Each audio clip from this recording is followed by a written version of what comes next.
Pemirsa, Wakil Menteri Agama Zainud Tauhid tadi mengkhawatirkan ketertarikan kalangan milenial pada khilafah dan jihad. Politikus Partai Persatuan Pembangunan atau P3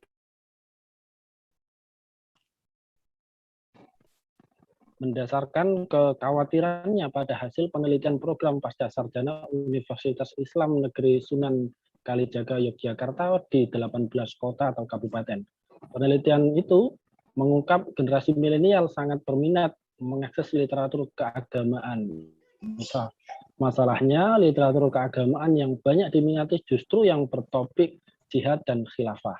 Hal lain yang merisaukan Zainud adalah tantangan ekstremisme dan intoleransi. Hasil penelitian Pusat Studi Agama dan Budaya UIN Syarif Hidayatullah Jakarta di 18 kota kabupaten pada tahun 2018 menunjukkan ancaman ekstremisme di kalangan kaum muda berusia 15-24 tahun. Oleh karena itu, Zainud meminta perguruan tinggi keagamaan Islam PTKI membekali mahasiswanya dengan perspektif moderat dalam memahami teks-teks keagamaan dan kehidupan sosial. Nah, pemirsa, seberapa pentingkah khilafah dan jihad hingga diminati dan diperjuangkan milenial? Apa motif pihak-pihak yang makin sengit menghadang upaya penegakan syariah dan khilafah, dan apa bahaya dari dibalik proyek Islam moderat? Untuk membahasnya kami telah terhubung dengan pengamat kebijakan publik dari Indonesia Justice Monitor, Bung Erwin Permana. Kita sapa dulu beliau. Assalamualaikum warahmatullahi wabarakatuh, Bung Erwin. Waalaikumsalam warahmatullahi wabarakatuh, Bung Aziz Rahman. Ya, baik. Gimana ini, Bung, kabarnya hari ini? Sehat? Alhamdulillah, luar biasa, dahsyat. Alhamdulillah. Baik, Bung. Mencermati terkait dengan pemberitaan tersebut ini, dalam kacamata Anda ini, seberapa pentingkah khilafah dan jihad hingga diminati dan diperjuangkan oleh para milenial kita saat ini? Ya, pertama harus kita pahami bahwa istilah milenial itu merupakan suatu istilah untuk kelompok demografi tertentu yang kira-kira lahir itu kisaran 1980-an hingga tahun 2000-an. Jadi sekarang sudah memasuki fase dewasa dan dipastikan dalam 10-20 tahun ke depan itu mereka yang paling banyak nanti memainkan peran dalam kehidupan ini. Nah, yang penting dari karakter milenial ini adalah melekat dalam diri mereka itu karakter digital gitu. Sebab bagaimanapun mereka ini tumbuh dan berkembang itu seiring dengan pertumbuhan teknologi digital. Sehingga kemudian tidak berlebihan jika disebut bahwa gennya milenial itu merupakan gen digital. Nah, ini poin pertama. Nah, di dalam era digital ini suatu keniscayaan terjadi yang namanya banjir arus informasi. Ya, melalui media digital, maka anak milenial itu mudah mendapatkan berbagai macam informasi yang mereka butuhkan. Ketika misalnya mereka mendengarkan satu istilah, misalnya, mereka dengan sangat gampang mendapatkan istilah itu melalui ujung jari mereka. Kenapa? Karena kebiasaan untuk mereka dengan berbagai informasi yang melimpah itu, ya, itu kemudian tentu saja membentuk semacam karakter berpikir kritis di kalangan milenial. Jadi kalau misalnya dibilang anak-anak sekarang itu kritis lah, ya. Kenapa? Ya karena memang gen mereka itu gen digital dengan berbagai macam kelimpahan informasi yang mereka punya yang berbeda dengan generasi orang tua mereka.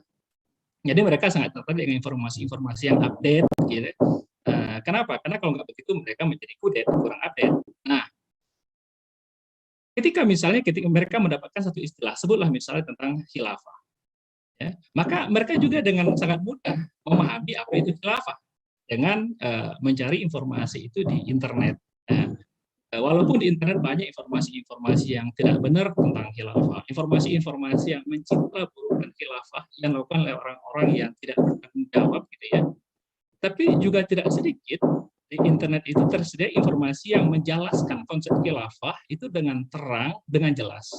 Ya. Rasa ingin tahu mereka yang mendalam akan menghantarkan anak-anak milenial ini mendapatkan pemahaman yang benar tentang khilafah.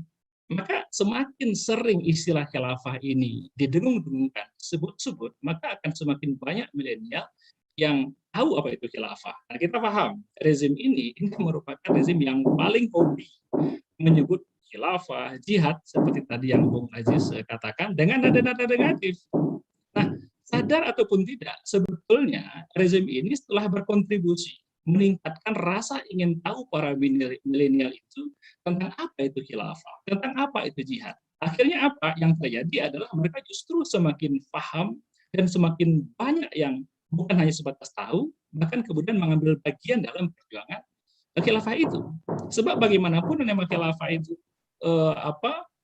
itu kan sebuah ajaran yang mulia. Ya kalau misalnya kita mengkaji kitab-kitab yang dikarang oleh ulama, bahkan termasuk juga ulama Nusantara sendiri, diantaranya ada Sulaiman Rasyid itu telah menjelaskan bahwa yang namanya khilafah itu adalah mahkota kewajiban. Yang tanpanya sebagian besar kewajiban dalam Al-Quran tidak bisa dilaksanakan. Ya, akibat tidak melaksanakan kewajiban itu, nah mereka mengalami berbagai macam kehidupan yang tak putus dirundung malang. Ya, kehinaan demi kehinaan menimpa kaum muslim, gitu ya. Ada saja setiap hari masalah yang menimpa mereka, penghinaan terhadap Nabi, pembunuhan ulama, perampasan kekayaan alam, dan seterusnya. Gitu. Nah, jadi dalam fikih Islam, khilafah dan jihad itu merupakan dua ajaran Islam yang paling mulia sebagai metode untuk mendirikan Islam dan kaum muslim. Ya. Khilafah untuk menjaga dan menjalankan seluruh syariat Islam, sedangkan jihad untuk memberantas berbagai macam kezaliman di berbagai negeri Islam. Nah, tentu saja kemudian konsep ini diminati oleh milenial, karena bagaimanapun Islam merupakan ajaran yang memuaskan akal sesuai dengan fitrah manusia dan juga menenteramkan jiwa. Ya, sekaligus sebagai solusi atas ketidakadilan yang ditimbulkan oleh ideologi sekuler kapitalis yang tidak sejalan dengan fitrah manusia dan telah menimbulkan berbagai macam kerusakan yang setiap hari kita saksikan hari-hari ini. Saya kira begitu, Bung Aziz.